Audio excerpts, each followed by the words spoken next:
C'est bon? Alors, bonjour à tous et bienvenue à ce nouvel exposé du séminaire Maths pour tous. Donc, je vous remercie d'être venus. Aujourd'hui, je vais vous présenter une notion mathématique qu'on appelle les séries. Et je vais vous les présenter à travers un problème. Un problème qui peut sembler un peu absurde, mais en réalité, on verra, je vous donnerai des exemples pourquoi cet objet mathématique est en fait très important. Donc du coup,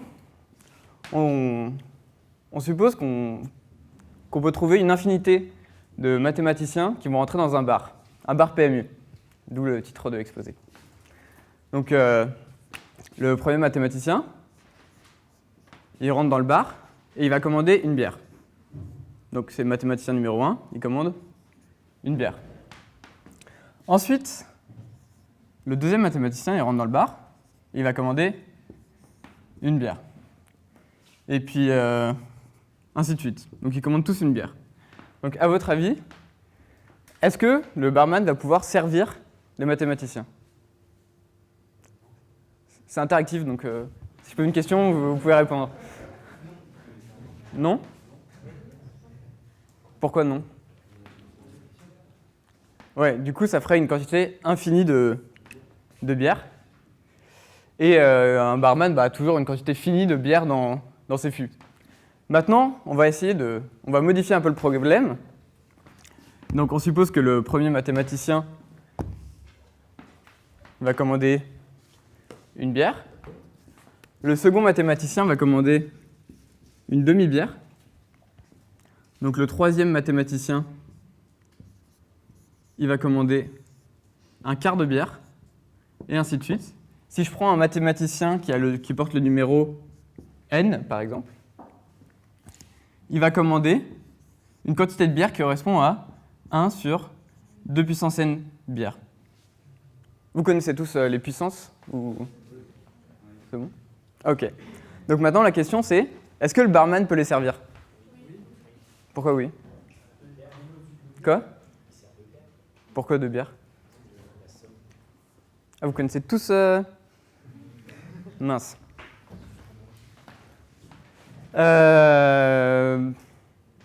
Ok.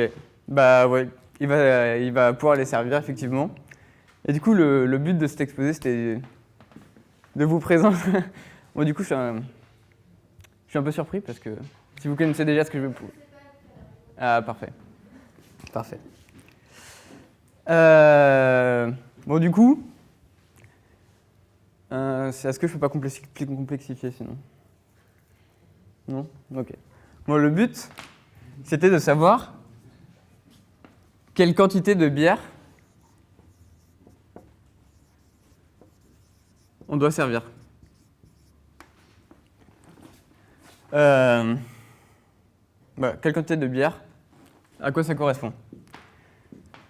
Mais d'abord, il aurait fallu définir à quoi ça correspond une quantité de bière pour une infinité de mathématiciens. Puisque si j'en prends par exemple 3 mathématiciens, la quantité de bière c'est une bière, plus une demi-bière, plus un quart de bière. Et voilà, donc là c'est les 3 premiers. Mais du coup on a une infinité de mathématiciens et on veut donner un sens à l'expression 1 plus 1 demi plus un quart plus un huitième plus et ainsi de suite. Bon, si vous connaissez celle-là, c'est pas grave, vous pouvez attendre la suite et normalement j'espère que si vous êtes au lycée, je voudrais quand même vous apprendre des choses. Donc, on veut d'abord définir à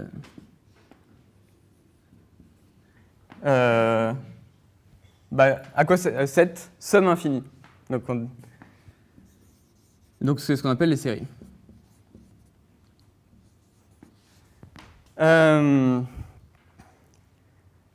Donc, comment on va définir ces séries? Donc, tout ce qu'on sait faire, c'est faire une addition finie. Et là, on doit faire une addition infinie. Donc, l'idée, comment vous savez comment on définit une somme infinie, du coup? Ou vous savez juste que la somme des 1 sur 2 puissance n, ça fait 2?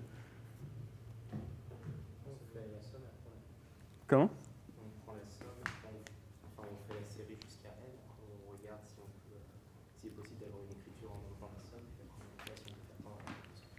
Ouais, c'est ça. Donc.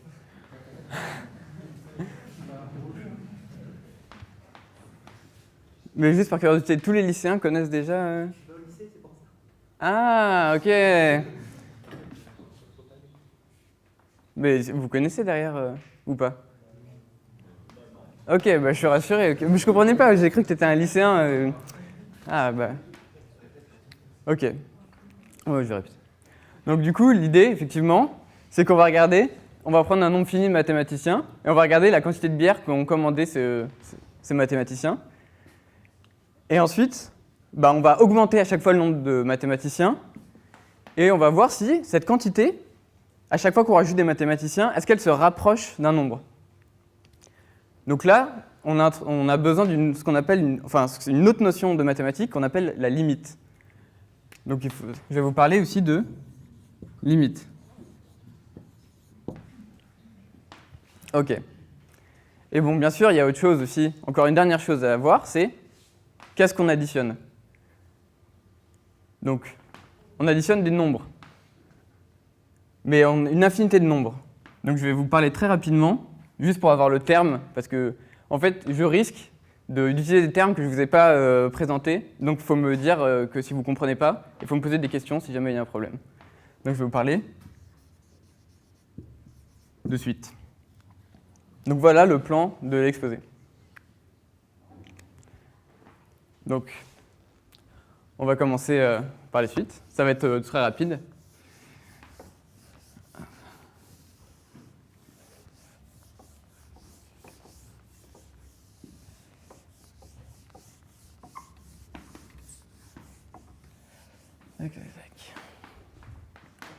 Alors, les suites.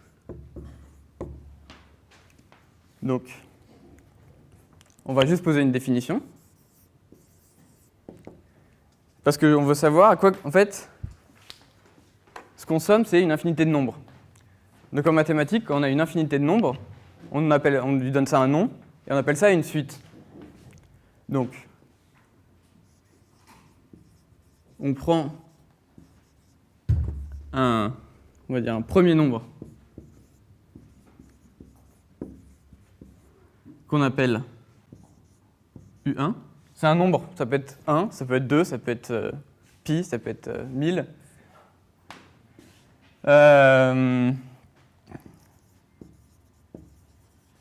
Donc on fait la même chose avec un deuxième nombre qu'on appelle U2. Et on recommence un troisième qu'on appelle U3, et ainsi de suite, jusqu'à un énième, et qu'on va appeler UN. Et on continue, à l'infini. Il faut que j'enlève cette trappe, parce que sinon je ne peux pas écrire. Et donc, il y a un trou sur le tableau. Okay. On appelle suite l'ensemble U1, U2, et ainsi de suite, UN. En fait, une suite est juste une collection de nombres où on a décidé qu'il y avait un premier, un deuxième, un troisième, et ainsi de suite. On les a classés. Mais c'est juste ça, un nombre. Donc voilà, pour les suites, c'est terminé.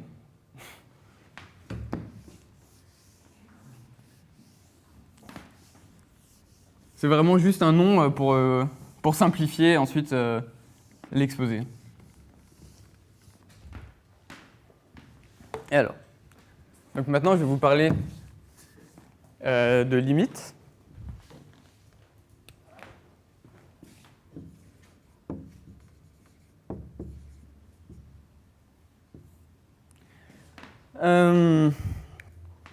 Donc, on veut définir ce que signifie se rapprocher de quelque chose. Donc, je vais vous prendre un exemple qui va être différent de l'exemple du bar, parce que, enfin, plus on a d'exemples, plus on comprend. Donc, je vais vous dessiner un schéma. Et donc, je vais prendre l'exemple l'étude, par exemple, d'études d'insectes dans une région. Donc à partir d'une certaine année, on veut étudier l'évolution de la population d'insectes dans une certaine région. Donc, on étudie à partir d'une première année. Donc, on appelle U1, c'est le nombre d'insectes dans la région. On voit pas très bien. J'aurais pu décaler un peu le truc.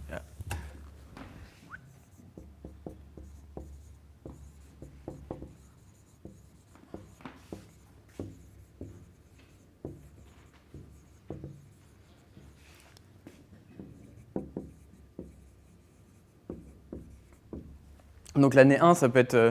on part d'une nouvelle référence. Donc l'année 1, par exemple, c'est l'année 2000. À partir de l'année 2000, on étudie la population d'insectes. Donc U2, c'est la même chose, mais l'année d'après, donc l'année 2. U3, c'est le nombre d'insectes dans la région, mais à la troisième année. Donc 2000, bon, on va dire 2001, 2002, 2003. Moi j'appelle ça juste l'année 1, l'année 2, l'année 3. Et donc, après par exemple n années, où n c'est un nombre qui peut être 1, 2, 10, 20, 30, 50, 1000, 3 milliards. Enfin, si on veut étudier aussi longtemps la population d'insectes. Donc UN, c'est la même chose, mais à l'année n. Et donc là, j'ai défini une suite. Donc c'est juste une collection de nombres. Chaque nombre, c'est le nombre d'insectes dans la région. Et on va étudier donc cette population d'insectes. Donc, vous avez tous entendu parler des pesticides qu'on utilisait et qui tuent les insectes. Donc les insectes vont disparaître. Donc on veut exprimer mathématiquement ce que signifie les insectes disparaissent. Donc si je regarde le UN égale nombre insectes, et si je regarde ici les années, alors j'ai un premier nombre ici, j'ai un nombre d'insectes, puis petit à petit les insectes se meurent, et puis une certaine année ils se reproduisent plus que d'habitude, donc ils remontent un peu, mais ensuite ils reprennent la tendance générale à la disparition.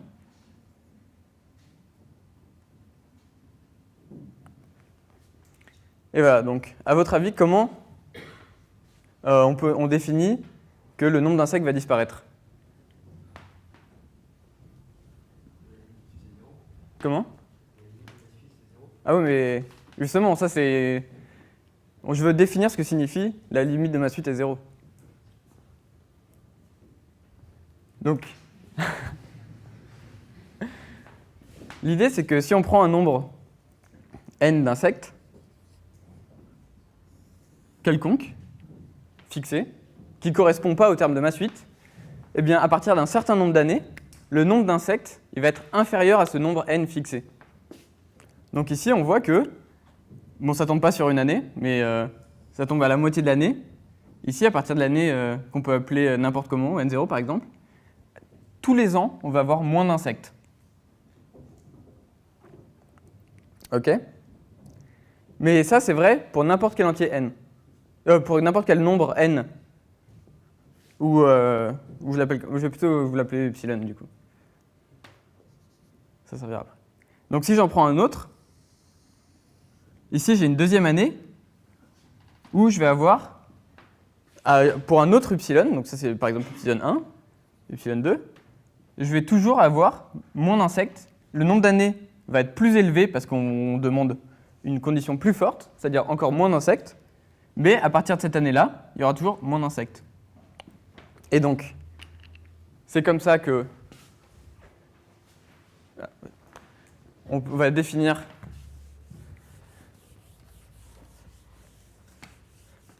la limite. Donc on va dire que la limite de UN égale 0.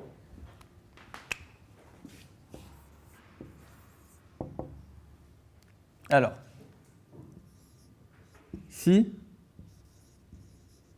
pour tout epsilon strictement supérieur à 0, je vous l'explique après, d'abord j'ai écrit. il existe n un entier tel que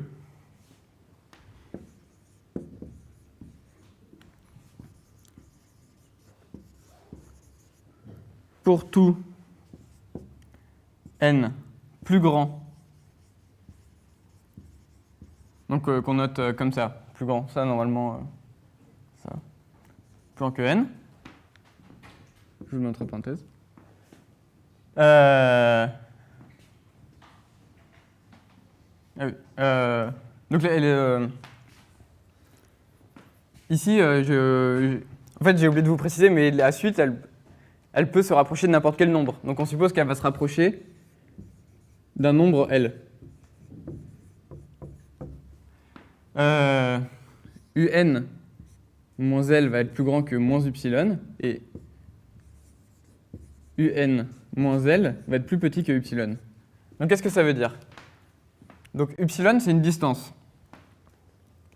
Si on va assez loin dans les nombres qui correspondent à ma suite,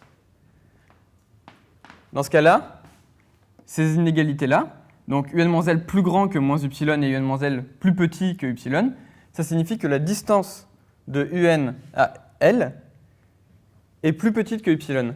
Ça veut dire que si on prend L et qu'on regarde au-dessus de upsilon ou en dessous de upsilon, on va avoir tous mes nombres dans cet intervalle-là. C'est pour ça qu'on a un pour tout n. C'est-à-dire que si jamais on autorisait que pour une certaine distance, on va trouver des nombres plus loin, bah ça va pas marcher. Donc, on veut vraiment que si on a attendu assez longtemps, donc n c'est mes années, on a attendu assez longtemps, et bien pour toutes mes années plus grandes, mon nombre d'insectes va être proche de 0 de upsilon. Donc, mais on peut prendre aussi de n'importe quelle suite. On peut imaginer toujours des insectes, mais on peut imaginer que cette fois ils ne disparaissent pas, et que si jamais ils sont vraiment trop peu nombreux, bah, ils vont avoir énormément de nourriture. Du coup, ils peuvent beaucoup se nourrir, et du coup, ils vont beaucoup se reproduire. Donc, on diminue, et puis à partir d'un certain moment, on a tellement peu nombreux qu'ils ont énormément d'espace et ils peuvent vraiment bien vivre, du coup, ils augmentent. Puis, ils sont trop hauts, ils diminuent.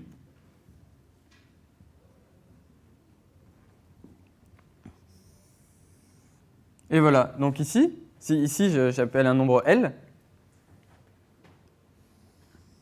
Si par exemple je prends ici L plus upsilon, et ici L moins upsilon, donc tous mes nombres de ma suite vont être compris entre L plus upsilon et L moins upsilon. Et si je prends un autre upsilon, ça va être vrai aussi. Mais vous le voyez, ça va être vrai beaucoup plus loin. Ça va être vrai à partir d'ici. Alors que là, c'est vrai à partir d'ici. Est-ce que c'est clair pour l'instant? Parfait. Donc, pour voir si c'est clair, je vais vous montrer. On va regarder une propriété de ces limites. Donc, on prend U1, U2, une suite. Et là, je prends un autre nombre, un autre premier nombre V1, un autre premier nombre V2, et c'est aussi une suite.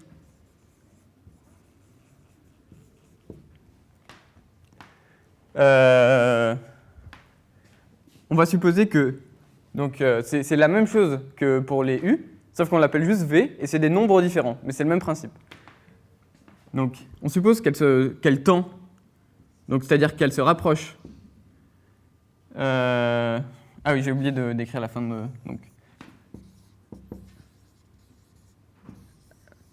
Donc alors, UN tend vers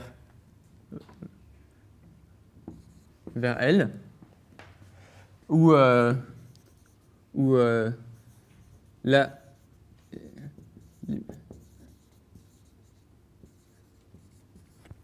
c'est ce qu'on appelle donc tendre ou que la limite d'une suite est, enfin donc une suite qui tend vers L, et celle-là on suppose qu'elle tend vers un autre nombre L'. Donc vers quoi tendent UN plus Vn et UN fois Vn.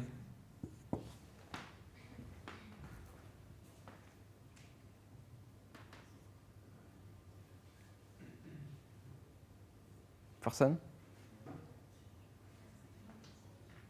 À votre avis?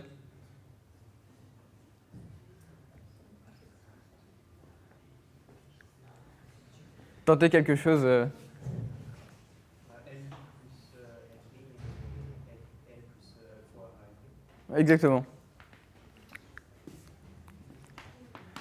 Donc UN plus Vn tend vers L plus L' et UN fois Vn tend vers L fois L'. Donc on appelle ça une propriété qu'on a juste propre. Et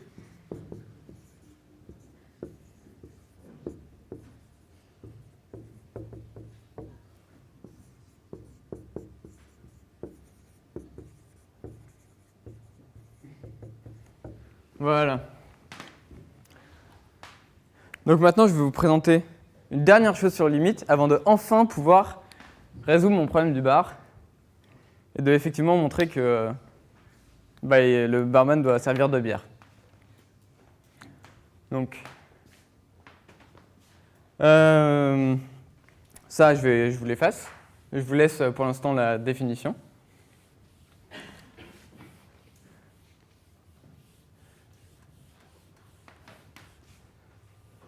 Donc, je vais vous présenter ce qu'on appelle donc, un axiome.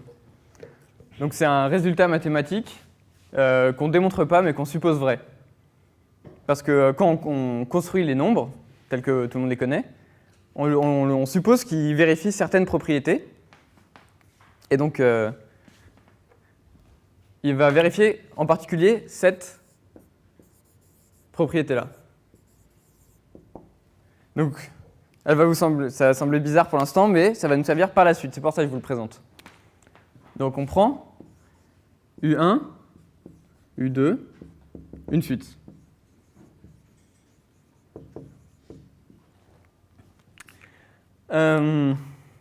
Alors,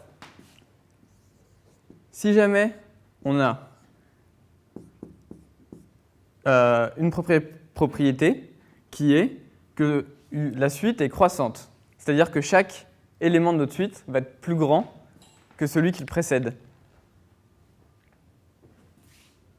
Donc, U1 va être plus petit que U2, va être plus petit que U3, va être plus petit que U50, va être plus petit que U51, plus petit que, et ainsi de suite. Toujours, chaque nombre va être plus petit que celui qui est après et va être plus grand que celui qui est avant. Et deuxièmement, il existe un nombre n tel que, pour tous mes entiers,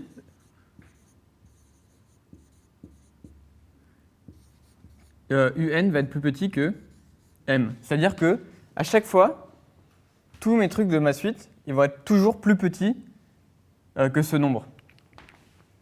Donc ici, je pourrais l'écrire par exemple U1 plus petit que U2, plus petit que U1, petit 50, 3 petits points, je mets tous mes termes de la suite, et tout à la fin, je mets plus petit que M. Alors,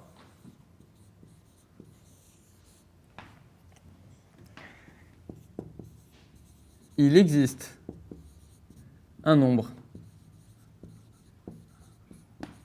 L tel que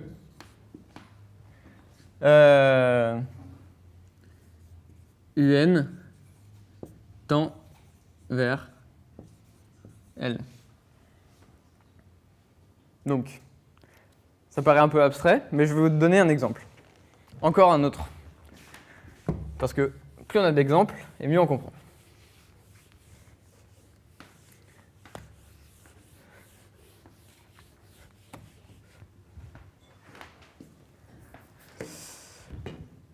Donc on va étudier la taille d'un enfant qui grandit.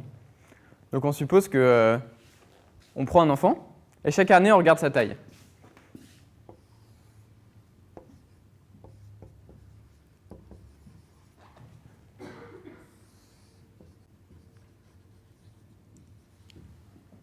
Ok. Donc U0, ça va être sa taille quand il naît. Donc il est né, il fait cette taille-là. Je mets, bon, on va dire en mètres et que ça fait 20 cm. Bon, et chaque année,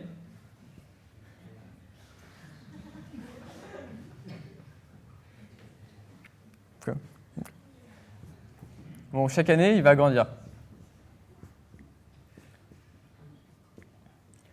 Ok. Est-ce que je suis dans les conditions de mon axiome? Oui?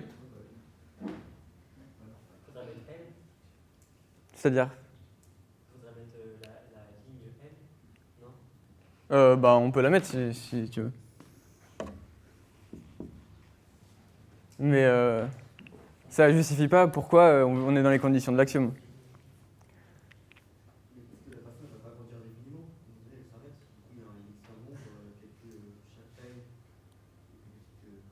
Oui, exactement. Donc, on ne peut pas grandir à l'infini. Personne fait 3 mètres. Donc, c'est évident, mais en tout cas, ça nous donne notre deuxième condition, qu'il existe un nombre m, 3 mètres, tel que pour tout n, la tête de l'enfant à l'année n, c'est un plus petit que 3 mètres. Et est-ce qu'elle est croissante, ma suite? Bah oui, elle est croissante puisqu'on ne peut pas rapetisser. Donc ça nous dit que on va atteindre une taille limite. Ce qui est effectivement le cas puisqu'on a atteint la taille de l'âge adulte. Donc on a vu qu'on avait notre condition 1 et 2, et on a donc notre résultat, il existe une limite, qui est la taille adulte. Parfait. Donc maintenant, on est paré pour étudier notre problème du bar.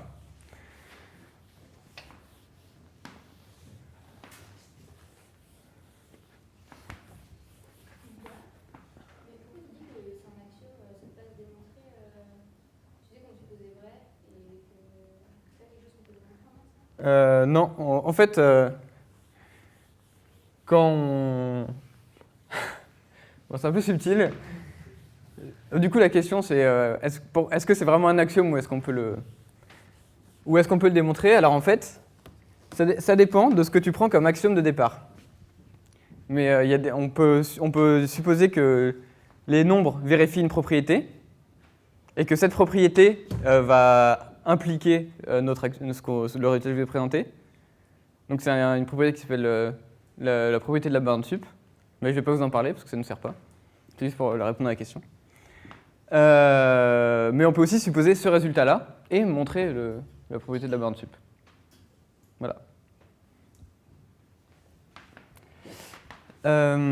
Du coup, donc, on va passer à notre problème du bar. Donc, je vais encore définir une suite. UN, c'est la quantité de bière commandée par le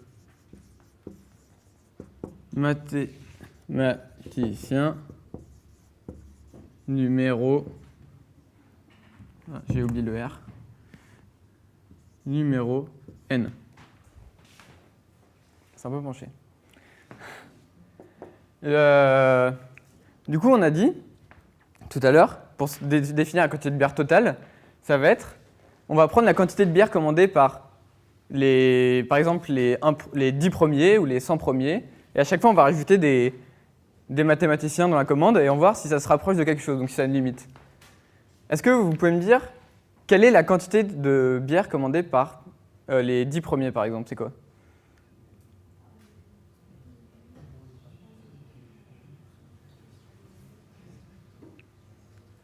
Bon. Bah alors, on va appeler Vn la quantité de bière commandée par les n premiers.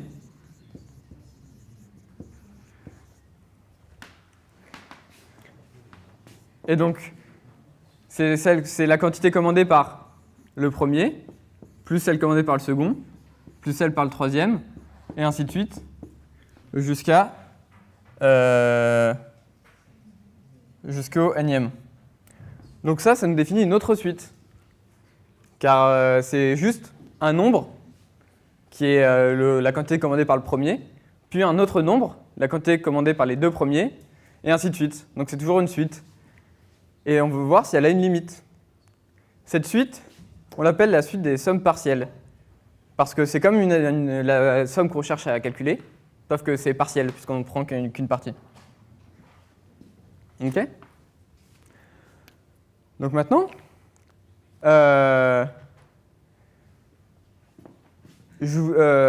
donc on veut montrer qu'il existe une limite. Donc, est-ce que je peux appliquer mon axiome?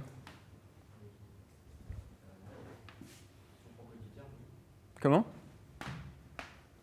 Dans le cas de si vous prenez les 10 coefficients, en fait, vous pouvez appliquer l'axiome, si on prend que un nombre infini de... Bah, l'axiome, ça concerne une suite. Donc il faut qu'il y ait une infinité de choses si on veut appliquer l'axiome. Comment? Oui, exactement. Mais il y en a l'autre est quand même plus facile. En fait, si je vous pose cette question, c'est parce qu'on va appliquer l'axiome, en fait. C'est pour ça que je vous l'ai présenté tout à l'heure. Donc, Vn, donc V1, c'est la quantité de bière commandée par le mathématicien numéro 1.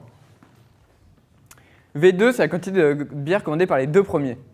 Donc forcément, elle sera plus grande que la quantité de bière commandée par juste le premier, puisque plus de monde égale plus de bière. Ça marche, ça? Donc, V1, il va être plus petit que V2. Mais si on rajoute un troisième mathématicien, bah, ça va encore rajouter de la quantité. V3. Et ça marche parce que ce qu'on commande, en fait, c'est une quantité de bière positive. Et là, on étudie des sommes de nombres positifs. Ce qui implique qu'à chaque fois, l'addition est toujours plus grande. Donc je peux dire ça. Donc c'est-à-dire, Vn est croissante.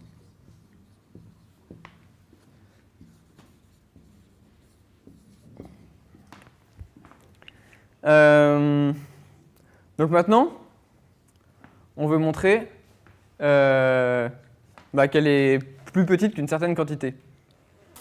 Donc, alors là, je ne vais pas vous demander comment on fait, parce qu'en fait, c'est... Bon, si vous savez comment faire... Non, j'aurais pas dû effacer, peut-être. C'est pas grave. Donc, Vn croissante. Parce qu'en fait, j'ai un deuxième tableau. Donc, je vais ici faire des calculs. Donc, en fait, si vous ne l'avez jamais vu comment faire, vous ne pouvez pas deviner comment on le fait. Mais un jour, quelqu'un a eu l'idée de faire ça, et depuis, tout le monde fait ça. Parce que ça marche. Donc, si je regarde, 1 moins 1 demi de Vn, donc de ma somme partielle. Faut que j'écrive plus gros? Ok.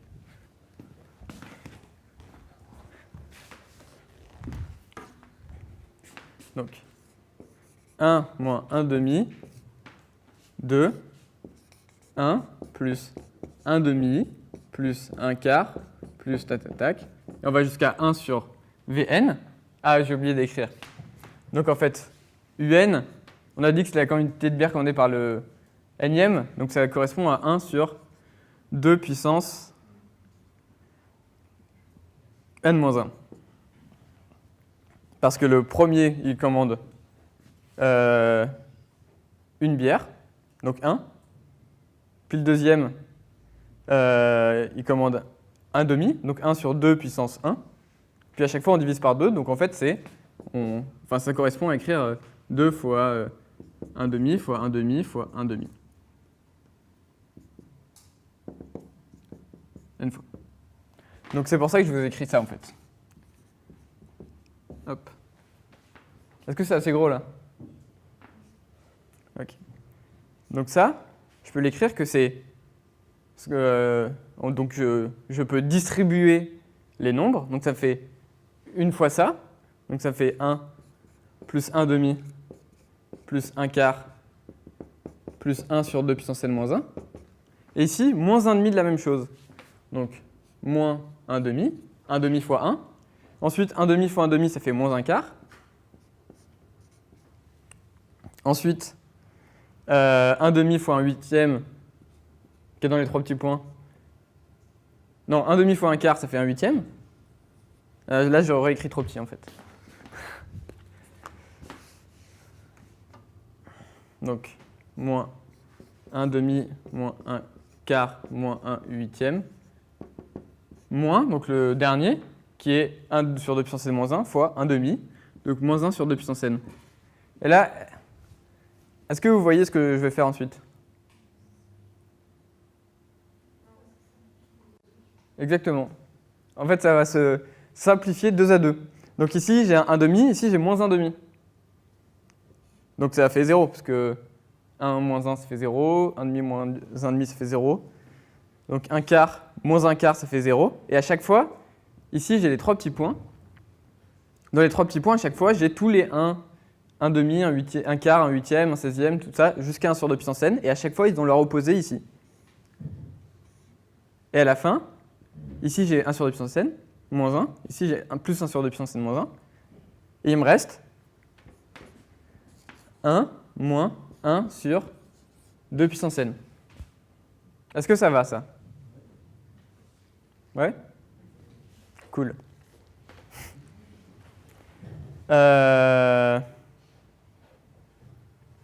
Et donc, j'ai Vn égale, donc ici, 1 moins 1 demi, ça fait 1 demi. Donc si je multiplie par 2, j'ai 2 moins 1 sur 2 puissance n moins 1. Ok. Je vérifie juste que j'ai pas fait d'erreur.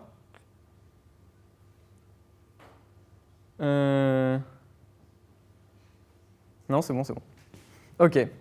Et donc ça, vous pensez que c'est plus petit que quoi? Du coup. Bah, que 2. Puisqu'on prend un nombre et on lui enlève... J'ai écrit un peu en diagonale. On lui enlève une certaine quantité. Donc forcément, c'est plus petit que ça. Ok. Et là, vous me direz, bon, on pourrait même directement trouver vers quoi se rapproche la suite en trouvant la limite de 1 sur 2 puissance n moins 1. Mais je ne vais pas faire comme ça, parce que c'est un peu compliqué de trouver la limite de 1 sur 2 puissance n moins 1. Parce que même des gens en M1 de mathématiques, parfois, ils ne savent pas comment faire. Comme l'organisateur du séminaire. Donc, on va faire autre chose. Donc, j'ai fait ça.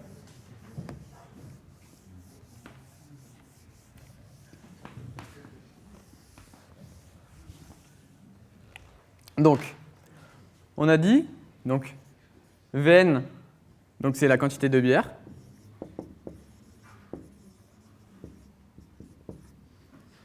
Commandée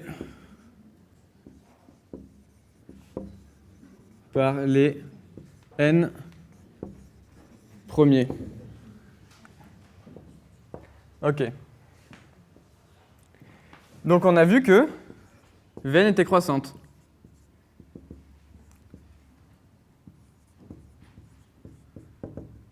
on a vu que Vn est toujours plus petit que 2. Donc, on applique l'axiome, et il existe L, qui est donc la quantité de bière totale commandée,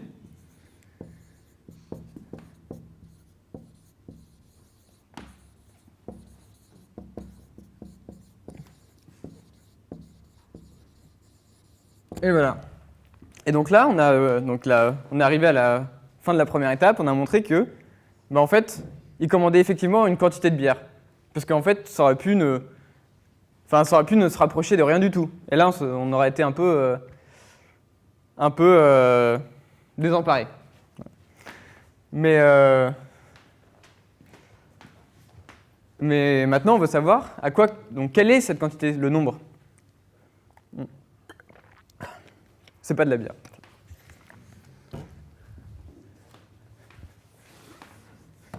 Mince, moi aussi. Donc.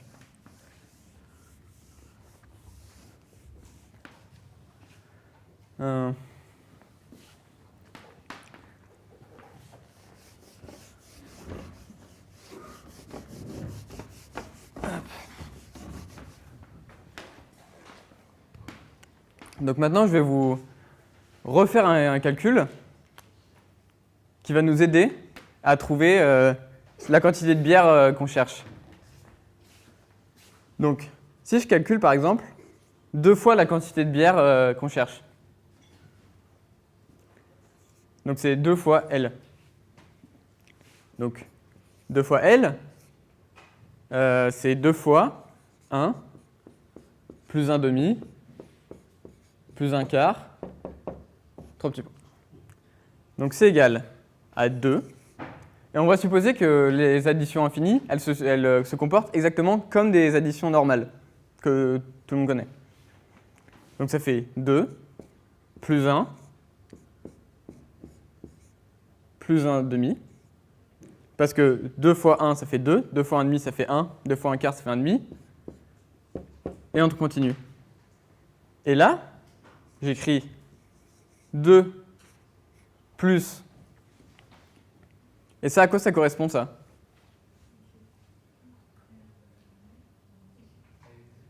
Comment? Non, ça correspond à la suite. V de n. Mais en fait, comme il y a 3 petits points, ça correspond à la quantité de bière totale. Donc c'est 2 plus L. Et donc ça, on a donc 2L moins L, c'est égal à 2, et c'est égal à L.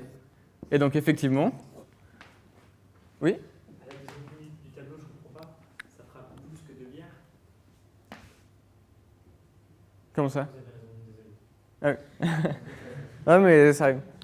Non mais justement maintenant c'était ma question suivante. Est-ce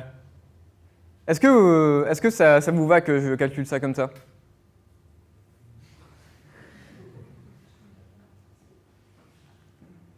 Parce que normalement, bon, la réponse que j'attends c'est non. Parce que on peut pas. Ici on manipule des quantités infinies et qu'on vient de définir. Donc il faut vérifier qu'elles vérifient les mêmes propriétés que les additions finies. Donc on a appelé U1, UN, ma première suite. Maintenant, si le premier commande 2 bières, et le suivant, il va en commander 2 fois ce qu'il aurait dû commander, c'est-à-dire une bière, et à chaque fois, on multiplie par 2 tous les nombres de ma suite. Donc, je peux encore faire la même chose, écrire définir une suite comme 2U1 plus 2U2 plus 2UN. Sauf qu'ici, on a une somme finie. Donc, je peux l'écrire 2U1 plus U2 plus UN. Et donc, c'est égal à 2VN. OK. Sauf que ça, on sait que ça se rapproche, que ça tend vers L. C'est la définition de L.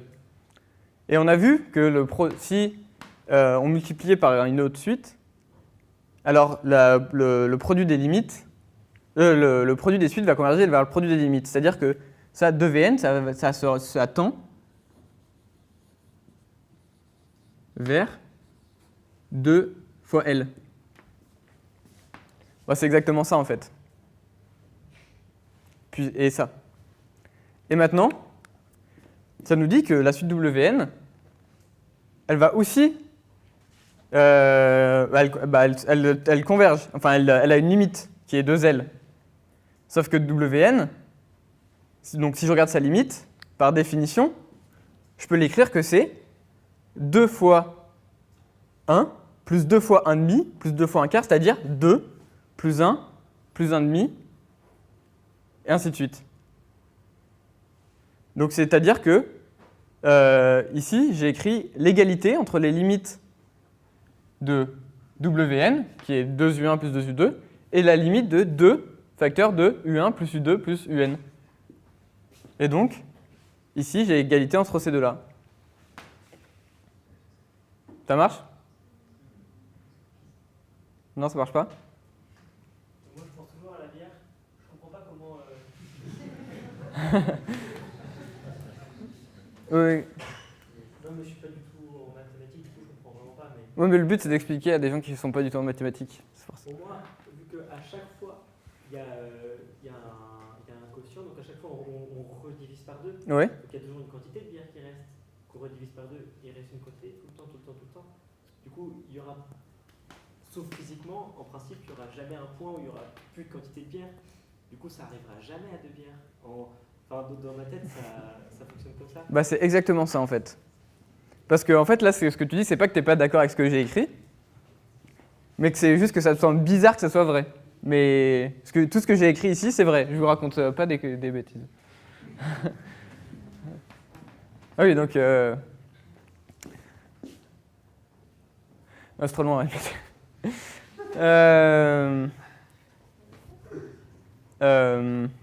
Donc en fait, effectivement, on rajoutera toujours une quantité de bière qui est non nulle.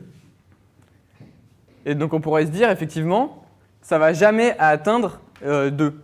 Et c'est effectivement le cas, ça atteint jamais 2. Mais c'est une définition en fait. Parce que même si ça n'atteint pas 2, si jamais tu regardes, je dessine un graphique. Donc ici, je regarde Vn, donc la quantité de bière. Ici, je regarde les avancées du nombre de mathématiciens. Donc ici, j'ai une bière. Ensuite, j'ai une demi-bière. Puis, j'ai 1 plus 1,5. Ensuite, je rajoute la moitié.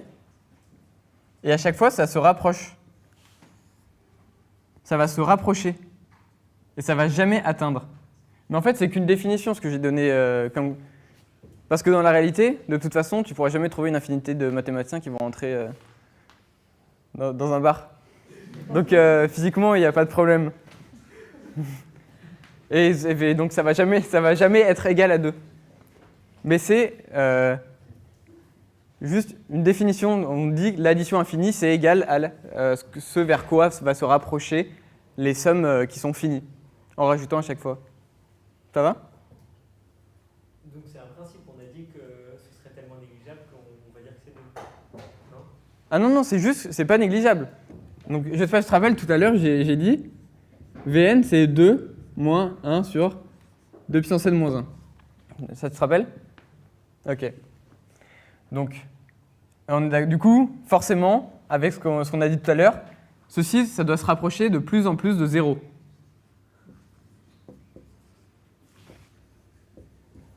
Ça, t'es d'accord? Ok. Mais c'est jamais égal à 0.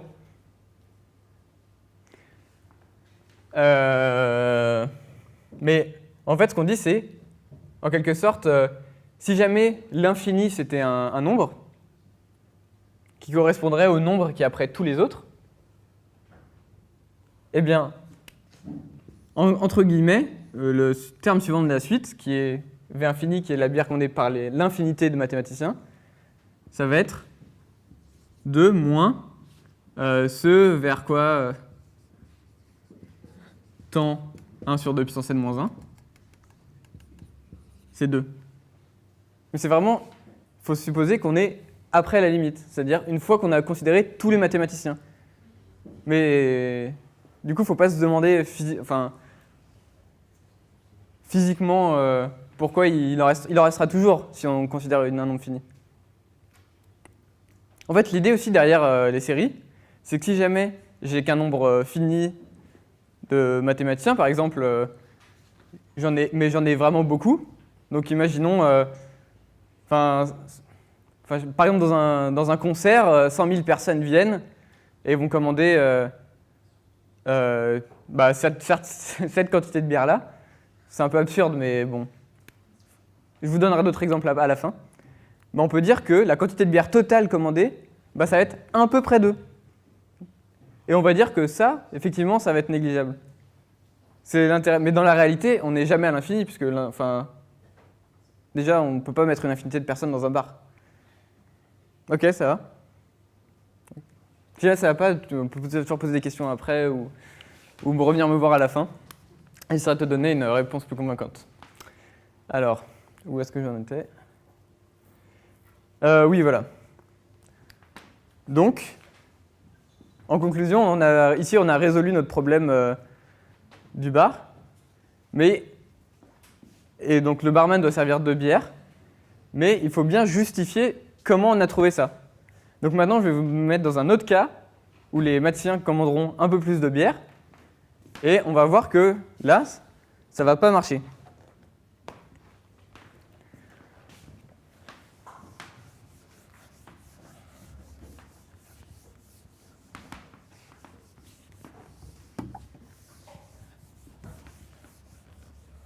Ok. Donc maintenant, U1, c'est toujours ce que le premier mathématicien va commander. Il va toujours commander une bière. Je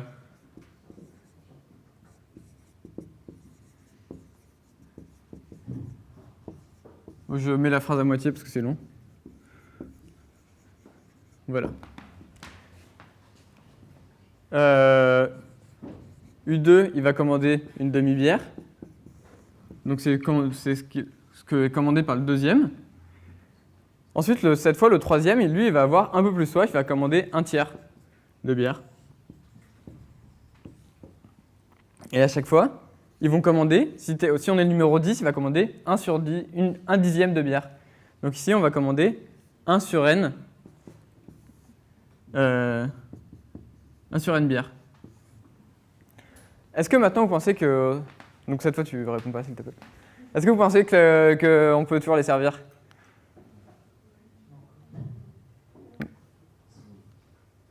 Non ? Oui ou non ? On peut toujours ? Non. Oui. En fait, vous ne pouvez pas deviner, vous ne pouvez pas savoir, sauf si vous connaissez déjà la somme. Donc on va faire exactement la même chose. Donc on va encore appeler Vn la quantité de bière des n premiers.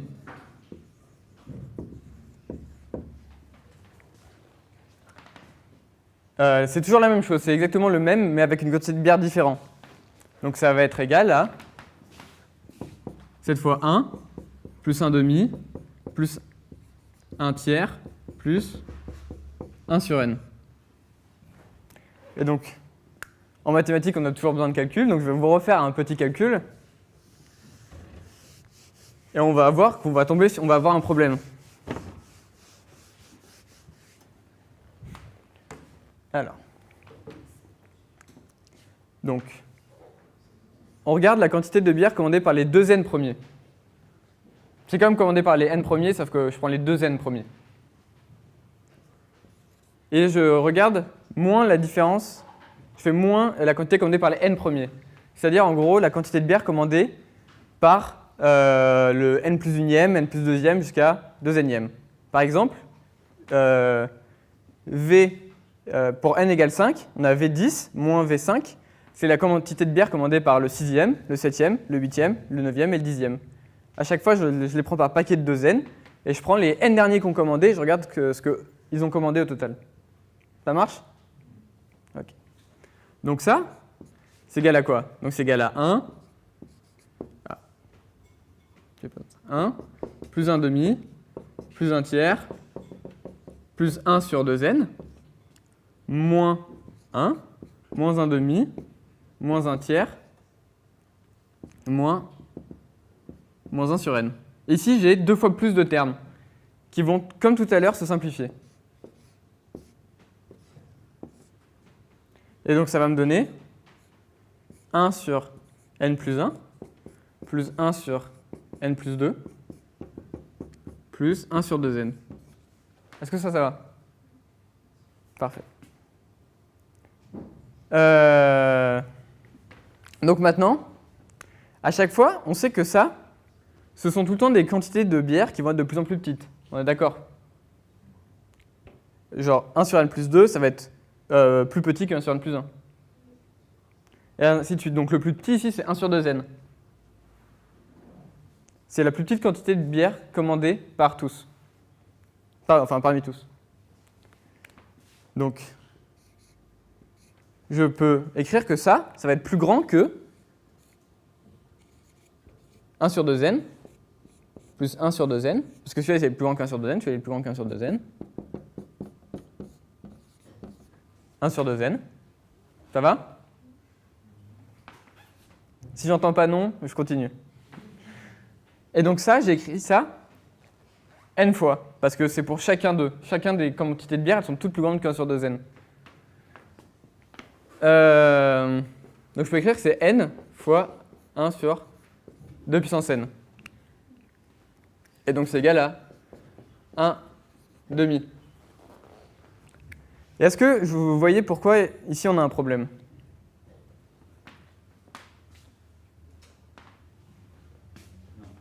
Non? Ok. Alors on va regarder pourquoi on a un problème. Parce qu'on a un problème.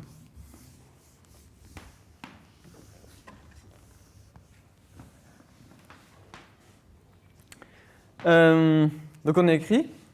Donc on suppose que la quantité de bière totale existe. Et c'est toujours L. Donc on a dit V2n moins V2n, c'est plus grand que 1,5. Vers quoi ça tend?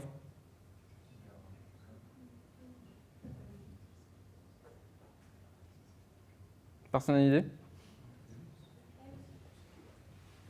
Bah ça va tendre vers L. Parce que la quantité de bière commandée par les 2n premiers, elle va tendre vers la quantité de bière totale, puisqu'on a supposé qu'elle existe. Maintenant, ça va tendre vers quoi? Ça tend aussi vers L. Ok, donc on a vu tout à l'heure que si on sommait de suite, la limite c'est la somme.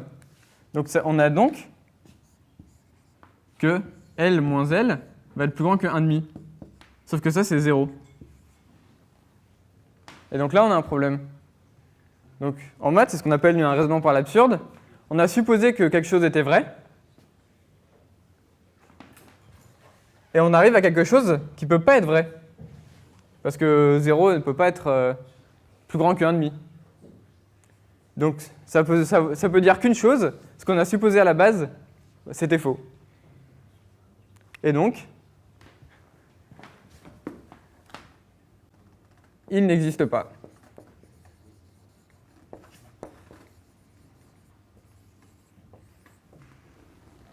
De L. Et donc j'ai un exemple encore Bon, est-ce que ça va, ça, déjà? Parfait. Donc, est-ce que j'ai le temps de faire encore un exemple?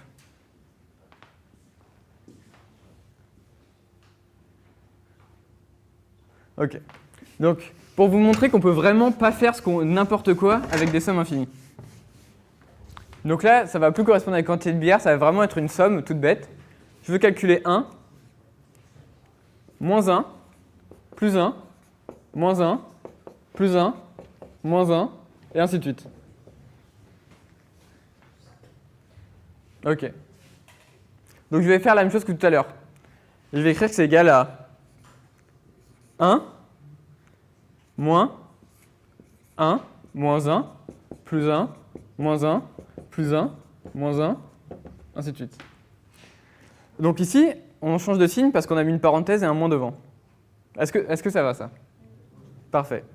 Donc ça, on reconnaît. Donc on va appeler L en supposant que ça existe, encore une fois.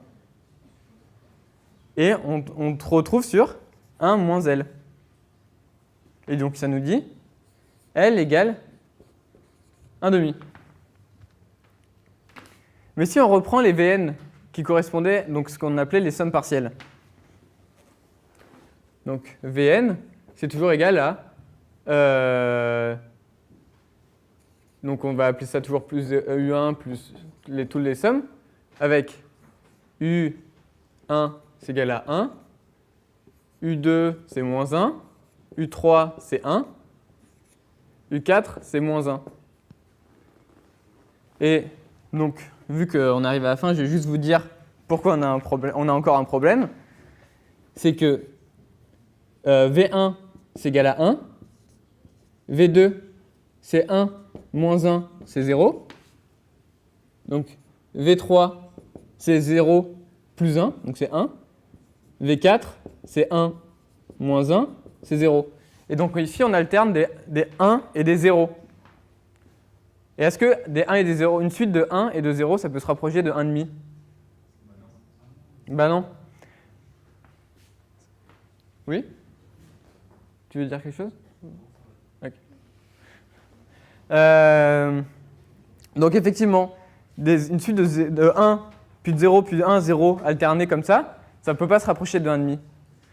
Donc, d'après notre définition, on ne peut pas dire que 1 moins 1 plus 1 moins 1 plus 1 à l'infini, ça donne 1,5. Mais c'est seulement selon notre définition. On aurait pu définir autrement nos additions infinies et dire, bah, si jamais on peut vérifier ce genre de propriété, alors ça marche. Mais c'est en quelque sorte la faiblesse de notre définition, parce que c'est qu'une définition, il n'existe pas de somme infinie absolue comme on pourrait le penser. C'est vraiment on a défini une addition infinie, c'est une addition finie, on rajoute à chaque fois et ça se rapproche de quelque chose. Et ben, on ne peut pas tout additionner, tout ce qu'on veut. Et donc il faut faire extrêmement attention quand on manipule ces séries. Donc voilà. Donc pour conclure, je vous ai parlé donc, des sommes infinies, je vous les ai définies, et je vous ai montré qu'on ne peut pas faire n'importe quoi avec. Mais alors pourquoi est-ce qu'on a défini des sommes infinies? Donc des sommes infinies, ça existe parce que les mathématiciens déjà, ils aiment bien créer des objets juste pour les étudier comme ça, parce que c'est amusant. Mais ça a aussi énormément d'applications, les sommes infinies. Donc par exemple, j'en ai parlé tout à l'heure, si jamais on veut additionner un grand nombre de choses, bah, on peut dire que c'est à peu près égal à la somme infinie. Ok? Et donc ça a beaucoup d'applications, par exemple en physique, ou encore en économie, grâce aux probabilités, parce que les probabilités, ça comprend énormément de séries. Par exemple, la probabilité la probabilité que je vous refasse un exposé, c'est la probabilité que je vous refasse un exposé demain, plus la probabilité que je vous refasse un exposé après-demain, plus la probabilité que je fasse un exposé le jour d'après, et ainsi de suite. À peu de choses près, c'est ça. Donc ça sert vraiment partout. Voilà, donc c'est la fin de l'exposé, et merci de m'avoir écouté.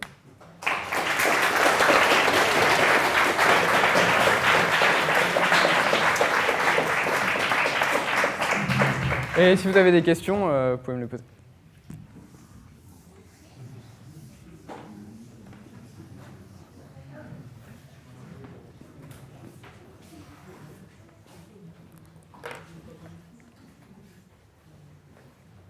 Bon.